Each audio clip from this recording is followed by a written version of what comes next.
لوگوں نے یہ سمجھ رکھا ہے کہ دین کی باتیں بتانا صرف پیروں کا کام ہے، عالموں کا کام ہے اور اماموں کا کام ہے۔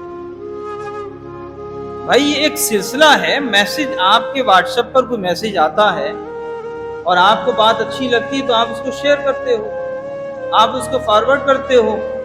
تو جب آپ میسج کو ایک دوسروں کو سینڈ کر سکتے ہیں اور دین کی باتیں آپ کو بتاتے ہوئے آخر ڈر کیوں محسوس ہوتا ہے؟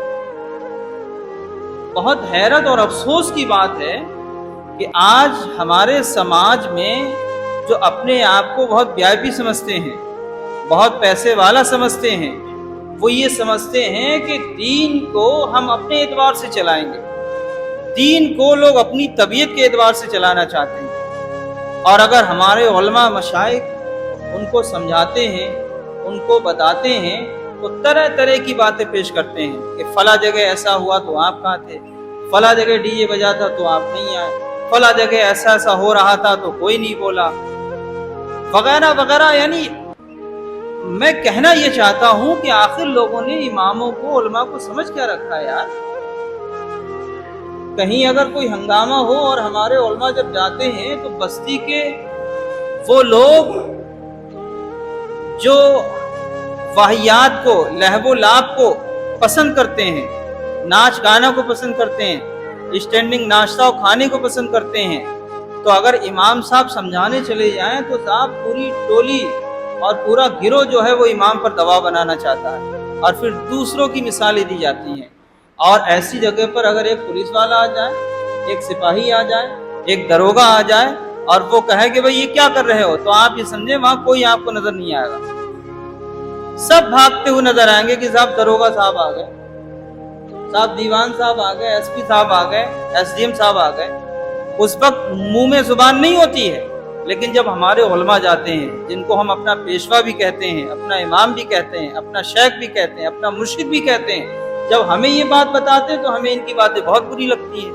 یہ قیامت کی نشانیاں ہیں کہ آج ہماری فیملی کے لوگ، ہمارے والدین ہمیں دین بتانے کے لیے تیار نہیں ہیں، ہمیں دین کی تعلیم سے آراستہ کرنے کے لیے تیار نہیں ہیں، ہمیں مسجد نماز ادا کرنے کے لیے تیار نہیں ہے۔ وہ ایک بار ہم سے نہیں کہتے کہ نماز کو جاؤ، وہ ہم سے ایک بار نہیں کہتے کہ جلسے میں چلے جاؤ، لیکن آج ہمارے علماء، ہمارے مشائخ، ہمارے ائمہ ہمیں دین بتاتے ہیں تو ہم ان سے بڑی بد زبانی کے ساتھ بات کرتے ہیں، بڑے گرم لہجے کے ساتھ ہم ان سے بات کرتے ہیں۔ غور کیجئے کہ یہی وہ ہمارے پاس سرمایہ ہے جو آقا علیہ الصلوۃ والسلام کی باتوں کو ہم تک پہنچا رہے ہیں، یہی وہ نعمت ہے، یہ علماء نعمت ہیں۔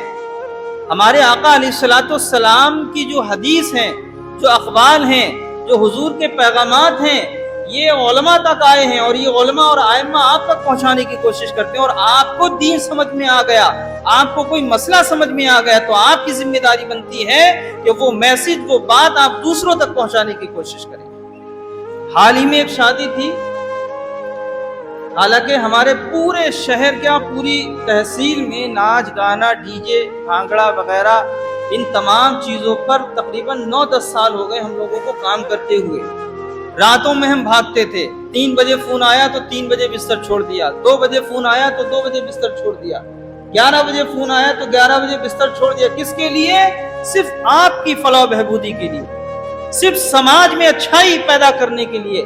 ناچ گانا علماء کے گھروں پر نہیں ہوتا ہے، ناچ گانا ڈی جے جو ہے وہ اماموں کے گھر نہیں ہوتا ہے، بلکہ جو اپنے آپ کو سماج کا بہت اچھا انسان بتانے کی کوشش کرتے ہیں، جو اپنے آپ کو پیسے والا گردانتے ہیں کہ صاحب ہمارا سماج میں بہت رعب و دبدبہ ہے، ہمارا سماج میں جو ہے وہ بڑا جو ہے وہ پاور بنا ہوا ہے، ہم سماج کے بہت پیسے والے مانے جاتے ہیں۔ یقین جانے جو مصطفیٰ کے دین کے خلاف کام کرے گا، نہ سماج میں اس کی اہمیت ہے اور نہ اسلام میں اس کی کوئی اہمیت مانی جاتی ہے۔ آج لوگ اپنے من کے اعتبار سے دین کو چلانا چاہتے ہیں۔ ذرا غور کیجئے، اگر علماء نہ ہو تو کیا ہوگا قوم کا یار؟ ان مسجدوں میں ہفتے میں دین بتایا جاتا ہے، اللہ اس کے رسول کی باتوں کو بتایا جاتا ہے۔ اگر یہ بیانات بند ہو جائیں، اگر یہ تقریریں بند ہو جائیں تو سوچیے ہمارے ساتھ کیا ہوگا یار؟ ہمیں کوئی اچھائی کی بات بتانے کے لیے تیار نہیں ہے۔ اگر پڑوس میں بچے ناچ رہے ہیں،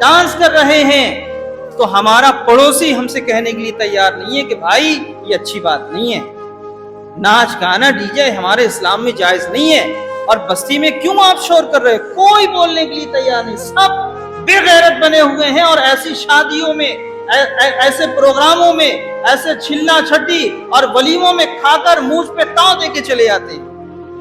برائی کس کی بنتی ہے؟ مفتی صاحب کی۔ برائی کس کی بنتی ہے؟ امام صاحب کی۔ برائی کس کی بنتی ہے؟ عالم صاحب کی۔ یہ سب پیٹ بھر بھر کے آ رہے ہیں، آج پیٹ بھر لو، جہنم میں پیٹ بھرا جائے گا تب پتہ چلے گا۔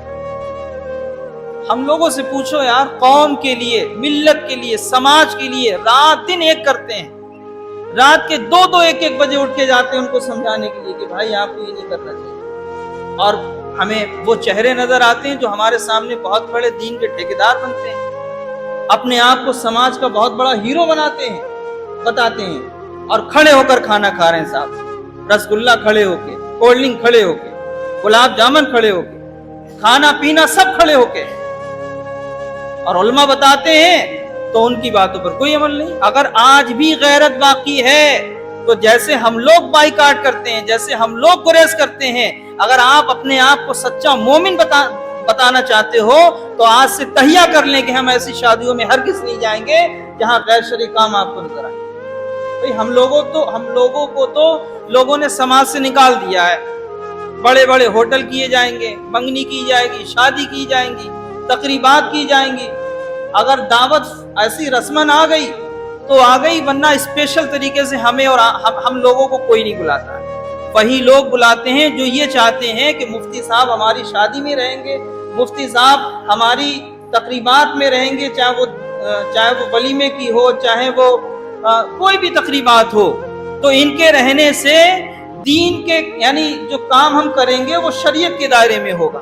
تو ایسے لوگ تو ہم پر فوکس کرتے ہیں، بلاتے ہیں کہ صاحب ان کے رہنے سے ہمارے یہاں کے کام سب دین کے مطابق ہوں گے، شریعت کے مطابق ہوں گے، وہ تو ہمیں بلا لیتے ہیں۔ ورنہ جو فری اسٹائل ماحول بن چکا ہے، اللہ ایسے لوگوں کو ہدایت نصیب فرمائے۔ اور وہ مولوی لوگ،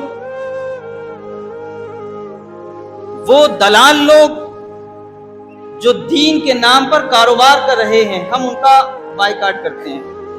ابھی آپ اعلان سماعت کریں گے، آج پوری تحصیل میں یہی پیغام جو ہے، یہی اعلانات جو ہیں وہ بیان کیے جائیں گے۔